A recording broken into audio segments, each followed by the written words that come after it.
Hello, everyone. Good morning, good day, good evening. This is Josh. I saw a movie. I saw the movie of the moment. Everyone's talking about The Substance, and so I had to see The Substance. This is a movie that has, before we get to what it is and what it's like, that just has this, it's got festival buzz, critic buzz, I think like a fever pitch of unanimous buzz. This is like a top 10 must see. I have yet to see a dissenter about this movie. And I saw it last night. And I'm not going to be the contrarian. I'm not going to be, the pedant and the whatever. I guess I do have a complicated take, but what everybody's saying is right. This movie is outrageous. This movie is an achievement. This movie is crazy. This movie is good. It's an amazing performance by Demi Moore. This is the second film, or at least the second film I'm aware of, from a filmmaker named Coralie Forget, I believe. It's her name is French. I think that's how you pronounce it. And her previous film was Revenge, which was a very taut, short, kind of counter-misogynist revenge fantasy movie that was very blood-soaked, but very simple and low budget, but stylish, very stylized. And I liked that movie a lot. That was a really simple but effective movie that ended with walls covered in blood.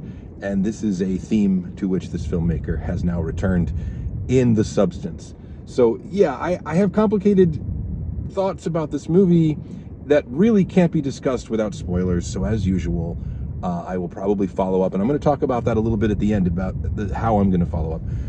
But anyway, the movie itself.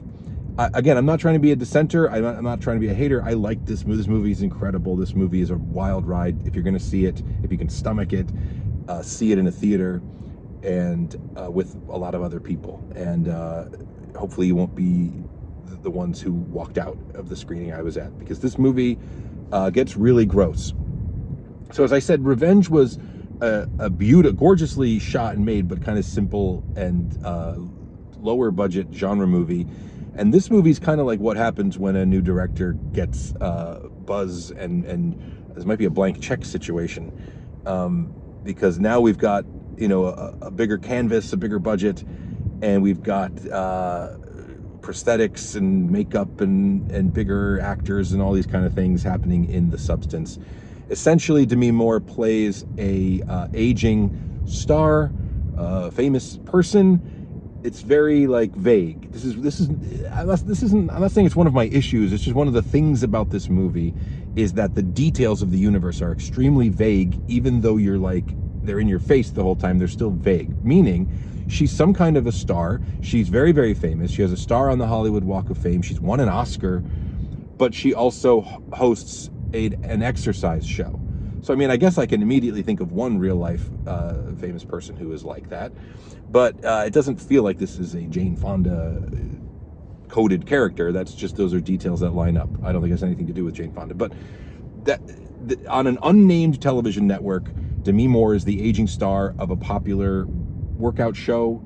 Sometimes it's an exercise show. It looks like an exercise VHS, but somehow it's the number one show on this channel, and it's called The Morning Show.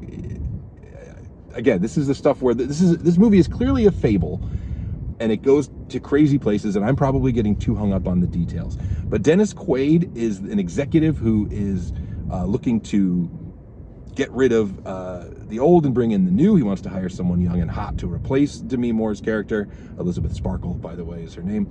And so in a fit of desperation, Elizabeth Sparkle turns to The Substance, which is this kind of black market drug that will help you create a new version of yourself, a better version of you. And I'm not going to say a whole lot more than that. You can see hints in the trailer that this goes terribly wrong.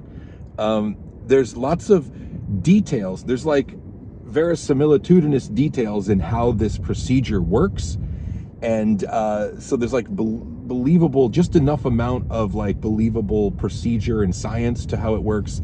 And then they don't bother,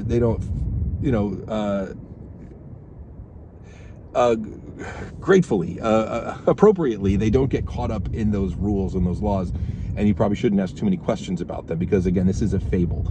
Margaret Qualley plays the younger, better, sexier version of of Elizabeth Sparkle, but she goes under the name Sue.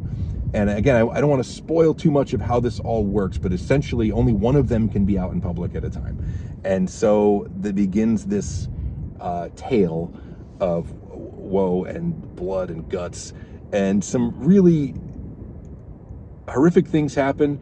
It's mostly pitched at, it's somewhere in between like comedy and body horror and nightmare, but then satire, and then in the last act, it just goes full like Cronenberg, but also full like Monty Python almost. Like this is the tone in this movie is very interesting.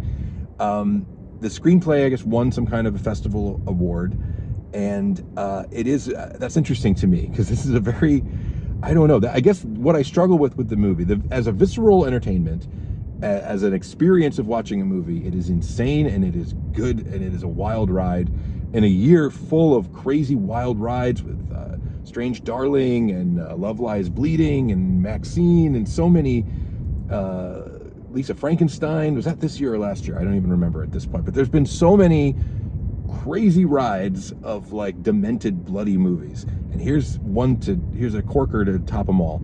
I guess I might have been overhyped going in, or I just have like peculiarities and particularities in my own the way I approach movies. I don't know, but I felt like there were some mismatched levels of tone where like if you're gonna have this crazy story about a woman basically creating a new younger version of herself, and it's kind of a Faustian tale, it's understood that a lot of the elements in the story are going to be arch and they're going to be over the top, but I feel like there should have been certain elements that were a little more grounded. It's completely appropriate that all the men in this movie are shrieking clowns, and Dennis Quaid most of all, and he's shot with wide-angle lenses, and he's disgusting, and he's misogynistic, and his name is Harvey, and he is a gross executive, so it's not very subtle.